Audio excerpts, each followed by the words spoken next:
Class 12th accountancy start करते वक्त 90% students ये एक गलती कर देते हैं बच्चों, और उसके वजह से पूरे साल स्ट्रगल करना पड़ता है अकाउंटेंसी में।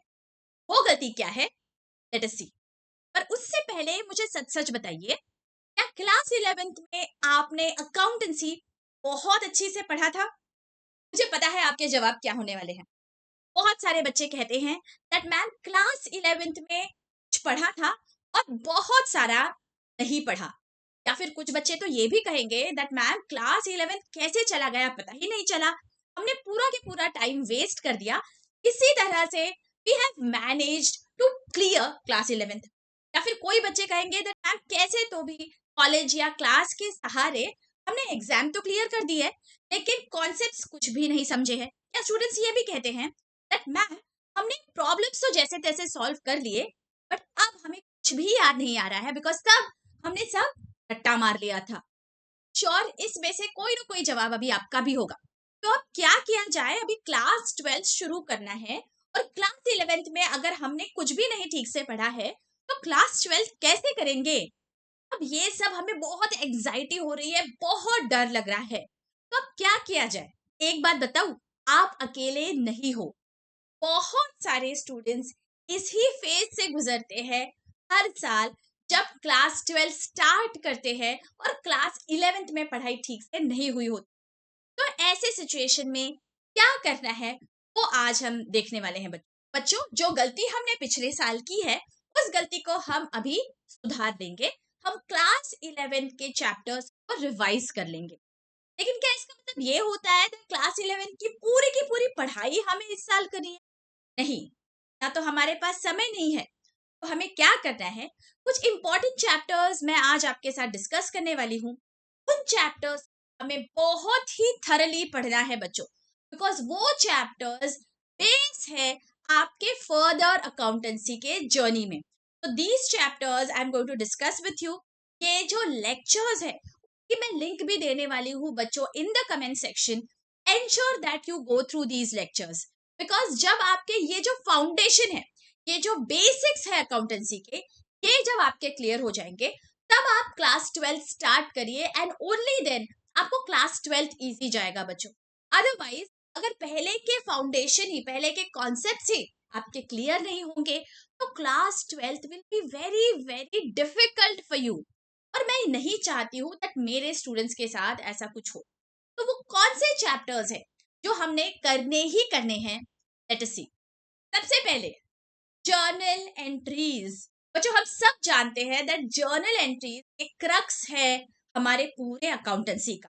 और जर्नल एंट्रीज हमारे 11th स्टैंडर्ड में मैंने बहुत ही डिटेल में एक्सप्लेन किया है बच्चों, यूजिंग टू मेथड्स। आपको जो मेथड इजी जाएगी, जो मेथड आपको लगता है that this is more convenient, वो मेथड आप चूज करिए। उस मेथड से आप प्रॉब्लम सॉल्व करने की कोशिश करिए। दैट जर्नल एंट्री में आपको कोई भी डाउट नहीं रहना चाहिए। ये जर्नल बहुत इंपॉर्टेंट है बच्चों, बिकॉज एज वी नो सबसे पहले तो हम जर्नल एंट्री करते हैं, उसके बाद हमारी आगे की प्रोसीजर स्टार्ट होती है। तो इसलिए जर्नल एंट्री आना बहुत बहुत ही जरूरी है। अगर आपको लगता है दैट थोड़े थोड़े जर्नल एंट्रीज आते हैं, कुछ नहीं आते हैं, कोई बात नहीं। जहां पे आप अटकते हो वो वाला पोर्शन देख लीजिए, सो दैट आपका पूरा जर्नल एंट्री एक बार रिवाइज हो जाएगा। Number 2, ledger posting. जैसे ही जर्नल कर लिया है, सेकंड स्टेप हमारी होती है बच्चों लेजर्स में पोस्ट करना। ये वैसे तो काफी सिंपल है बच्चों, लेकिन फिर भी कभी कभी हमने ये ठीक से नहीं पढ़ा होगा या लॉजिक क्लियर नहीं होगा, तो यहाँ पे भी आपको दिक्कतें आ सकती है। तो एंश्योर दैट जो लेजर पोस्टिंग है वो वाला चैप्टर भी आप गो थ्रू करिए। And lastly, very very very important, final accounts. बच्चों क्लास 11th में हमने फाइनल अकाउंट्स को बहुत ही बेसिक से समझा है, दैट कैसे ट्रायल बैलेंस बनता है, ट्रायल बैलेंस से हम कैसे फाइनल अकाउंट्स बनाते हैं, जैसे trading account, profit and loss account और बैलेंस शीट। ओके, और यहाँ पे मैंने बहुत डिटेल में आपको सारा लॉजिकली समझाया है। जिन बच्चों ने वो लेक्चर्स देखे हैं वो आपको ये बता सकते हैं दैट किस तरह से हमने बहुत ही थरली इस चैप्टर को डिस्कस किया है बच्चों। अगर आपने ये चैप्टर नहीं देखा हुआ है, I am giving the link here, go through this chapter as well. Because क्या है, क्लास 11th में हमें final accounts of a proprietary concern है और क्लास 12th में फाइनल अकाउंट्स ऑफ पार्टनरशिप्स है बच्चों। तो इसीलिए अगर प्रोप्राइटरशिप क्लियर होगी तब जाके हमें पार्टनरशिप समझ में आएगी। तो एंश्योर करिए दैट ये जो 3 चैप्टर्स है जो मैंने अभी आपको बताए हैं, ये बहुत ही थरली आपको एक बार रिवाइज कर लेने हैं। आई नो आपको लगेगा दैट क्लास 12th का तो पूरा पोर्शन बाकी है मैम, तो अभी क्लास 11th का ये चैप्टर्स पढ़ना जरूरी है क्या? तो बिलीव मी, ये बहुत ही जरूरी है, बिकॉज ये बेस है आपका बच्चों। आपका थोड़ा समय जाएगा लेकिन क्लास 12th में पढ़ने के लिए आपको आसानी हो जाएगी बच्चों। तो इसीलिए ये बहुत इंपॉर्टेंट है that you go through these chapters.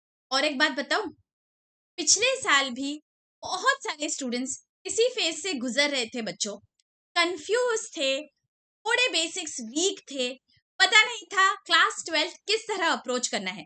लेकिन जब उन्होंने सारे लेक्चर्स कंसिस्टेंटली देखना स्टार्ट कर दिए बच्चों, का कॉन्फिडेंस इंप्रूव हो गया क्योंकि कॉन्सेप्ट्स क्लियर हो गए, अकाउंटेंसी बहुत अच्छी से समझने लग गया एंड उनके मार्क्स भी सिग्निफिकेंटली इंप्रूव हुए हैं बच्चों। और मुझे ज्यादा कहने की जरूरत नहीं है बच्चों, जो पिछले स्टूडेंट्स ने ये कमेंट्स के माध्यम से प्यार और विश्वास जताया है, वही दिखाता है दैट ये लेक्चर्स कितने ज्यादा हेल्पफुल साबित हुए हैं।